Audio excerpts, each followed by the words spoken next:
Most people don't realize this. But one simple habit, something you probably did in the last 2 to 3 years, is quietly costing you $50,000, $75,000, or more over your lifetime. Not because it's expensive, but because you've never questioned it. And once you see it, you won't look at upgrading the same way again. Pattern recognition. Your phone works perfectly. Battery? Fine. Camera? More than enough. Performance? No real issues.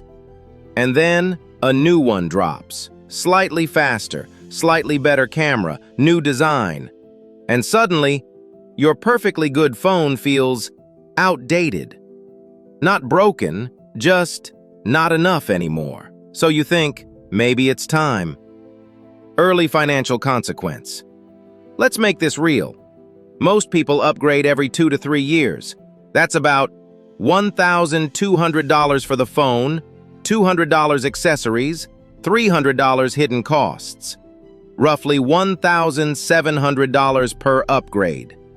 Over 10 years? That's $8,000 to $10,000. Now add laptops, tablets, smartwatches, subscriptions tied to devices. And suddenly, you're looking at $25,000 plus for things you didn't actually need. And this is the part most people never calculate. Core shift. Here's the uncomfortable truth. You're not upgrading because you need to. You're upgrading because it feels wrong not to. That's the difference. Psychology. This isn't about tech. It's about 3 triggers. 1. Status. You're not upgrading your phone, you're upgrading your status. When people around you have the latest version, your brain registers one thing. I'm behind. Nothing in your life changed, but it feels like it did. 2. False progress. You're buying the feeling of progress. New device equals fresh start. You feel sharper, more in control.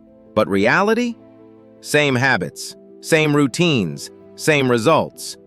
It feels like movement, but nothing actually moved. 3. Dopamine loop.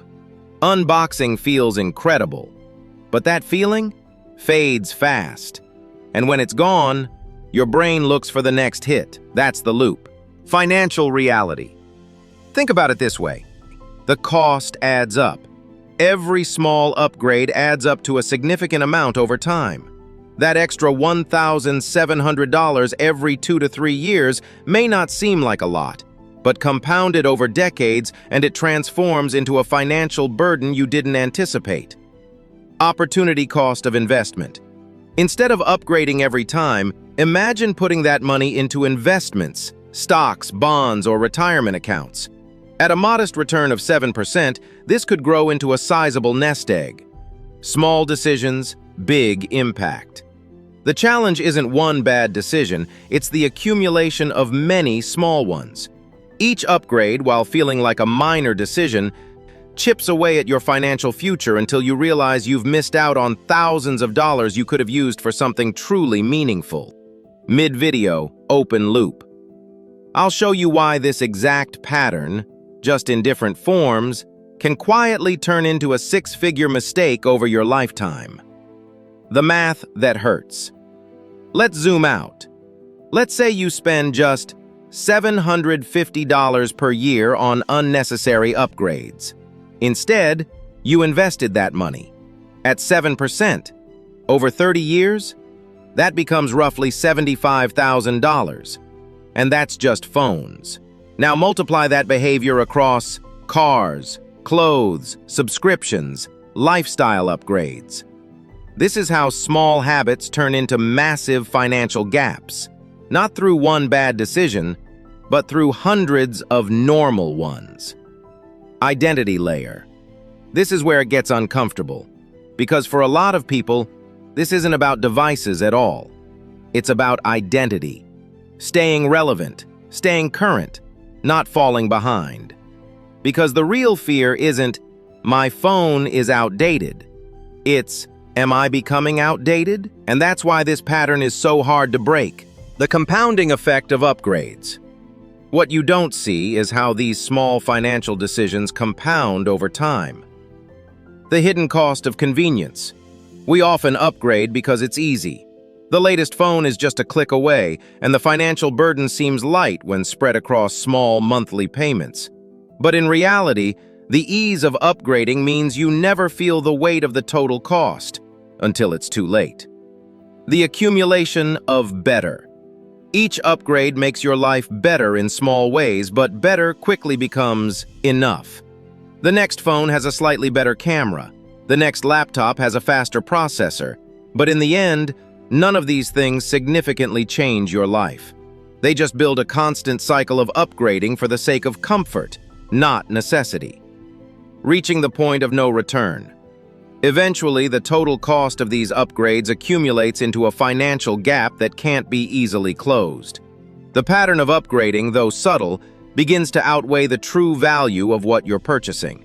The more upgrades you make without considering their true purpose, the harder it becomes to break free from the cycle. The upgrade trap. Companies don't need your device to fail. They just need one thing: for it to feel slightly insufficient. Slightly slower, slightly behind, slightly less exciting. And once that feeling is there, the upgrade feels rational, even when it isn't. Analogy. Imagine replacing your car every 2 years. Not because it broke, but because the headlights are slightly better. Sounds ridiculous, but with tech, we call it normal. Breaking the pattern. So how do you step out of it? Not perfectly, just consciously. 1. Delay. Wait 30 days. The urgency disappears faster than you think. 2. Ask one question. What can't my current device do that actually matters? Not what's new, what's missing. 3. Track it. Write it down. Every upgrade, every cost. Because once you see the number, you can't unsee it. 4. Redefine value. Stop asking, is this better? Start asking, is this meaningful? This isn't about technology. It's about patterns. Spending that feels small. Decisions that feel normal. Upgrades that feel harmless. Until one day, you do the math and realize it was never about the device. There's nothing wrong with upgrading, but there is something powerful about understanding whether you're choosing it or being pulled into it. Because over time, it's not the big decisions that define your financial life. It's the small ones you stop questioning. And once you see that, you start making very different choices.